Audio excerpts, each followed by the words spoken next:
Vă salut! Am oprit să vă arăt puțin pe aici pe la mine, din pădure, o priveliște de iarnă, dar nu asta este intenția. Drumul este foarte frumos, este și foarte frig. O să avem un nou unboxing pe canal și, așa cum vedeți, un generator de curent de la Rotact. O să vă spun și de ce l-am luat. Aici am și ulei. O să vi-l arăt și pe ăsta, dar deocamdată să-l duc acasă. O să fie cam greu să-l descarc și să-l bag în curte, pentru că are undeva la vreo 50 de kilograme, cred. Așadar, să-l duc și să-i facem unboxing-ul. Am ajuns cu el acasă. Nu a fost prea ușor. Aici am uleiul. După cum știți, eu merg pe ulei recomandat de producător. Când cumpăr un utilaj, acesta este uleiul Rotact pentru un utilaj Rotact. Cum vedem aici, este fabricat în Germania. Am înțeles că e un produs nou și are și gradație. Arată chiar bine flaconul ăsta. Am două pentru că trebuie să-i fac un schimb după primele 10 ore de funcționare. Nu știu exact cât intră în motor, 600 de mililitri, dar am oricum suficient. Acum să facem și unboxing-ul și, cum spuneam, de ce am luat un astfel de utilaj, să zic așa. Pentru că recent a fost o avarie la rețea și am rămas aici la țară vreo 3-4 zile fără curent. Așa că am zis să fiu pregătit pentru data viitoare. Cred că se va mai întâmpla oricum în mediul rural, se mai ia curentul câteodată. Chiar și pe vară am stat o zi fără să pot să fac nimic pe aici. Așa că am zis să fiu pregătit și am luat utilajul ăsta.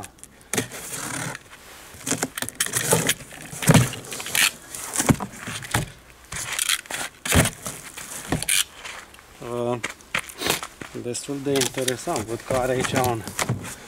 Nu v-am arătat cutia puțin, ambalajul.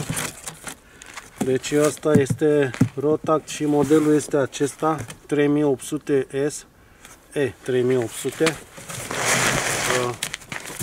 Aici câteva detalii, 47,2 kg, pentru ce ne trebuie. Și cam asta este ce ne arată pe ambalaj. Ia, să încerc să-l tai și așa, să vedeți cât mai bine.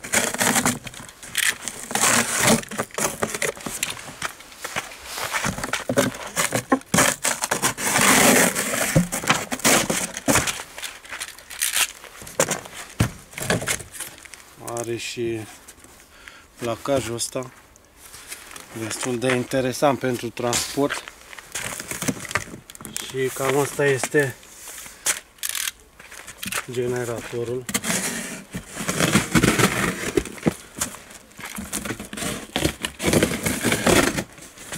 De cutie oricum nu mai am nevoie. Deocamdată prea multe detalii nu pot să vă spun, doar ce vedem aici pe el.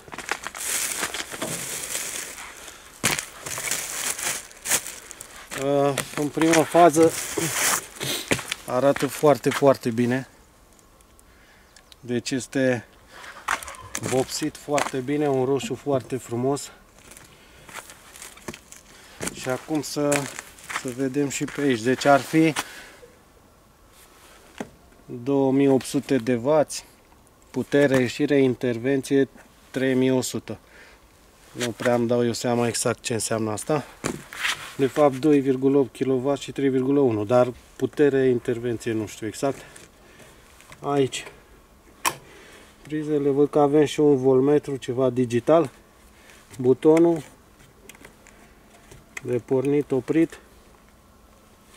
și ceva detalii. În prima fază arată foarte, foarte bine.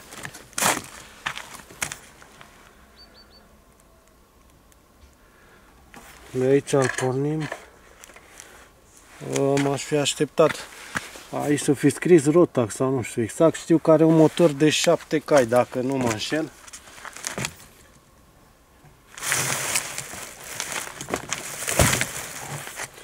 Și aici în lateral OHV, carburatorul, eșapamentul.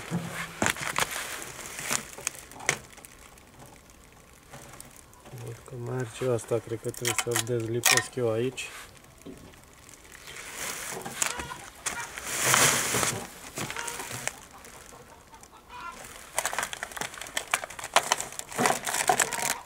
Trebuie să-i scot și astea să vedem ce e cu ele, de fapt pe unde sunt băgate. Și cam așa arată, să vă arăt și așa. Deci pot să zic că sunt foarte mulțumit de cum arată. Acum să văd aici.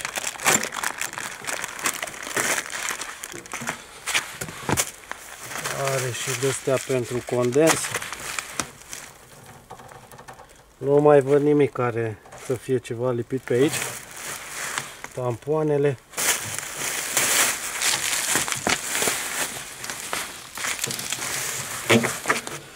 Da.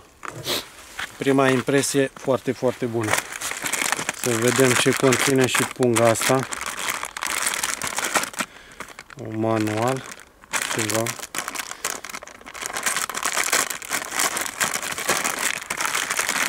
În mod normal astea sunt pornite de băieții de la Rotax înainte să pleci cu el acasă. Dar eu l-am luat sigilat manualul, o să-l citesc. Și oricum o să revin cu o primă pornire. Acum am avut canistra la mine și am uitat să bag benzină în ea. Cu traficul ăsta de sărbători. Am uitat să trec pe la Peco, am venit direct la țară. O pârnie foarte faină. Asta cred că e pentru ulei. Să-l putem alimenta. Motorul. Da. Deci chiar pot să zic că este interesant cum se prezintă și cum vine aici. Cred că niște chei ca la orice utilaj de la bujie sau... Da.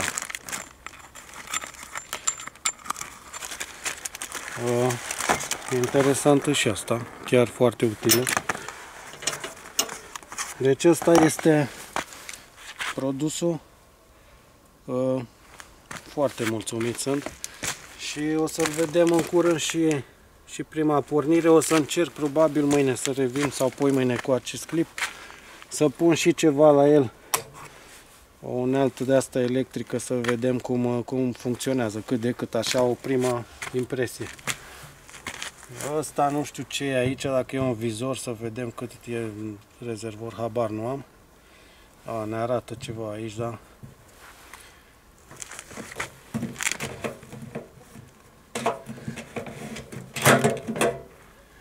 Și ăsta se ține foarte bine.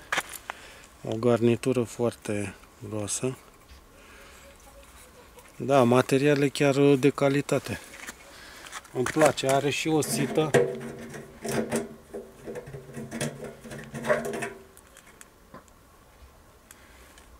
Da. Deci prima impresie foarte bună, așa că până la un nou clip vă mulțumesc pentru vizionare. Vă salut și vă doresc mult spor la treabă. Și așa cum spuneam, aici mă așteptam să apară Rotax. Vă salut!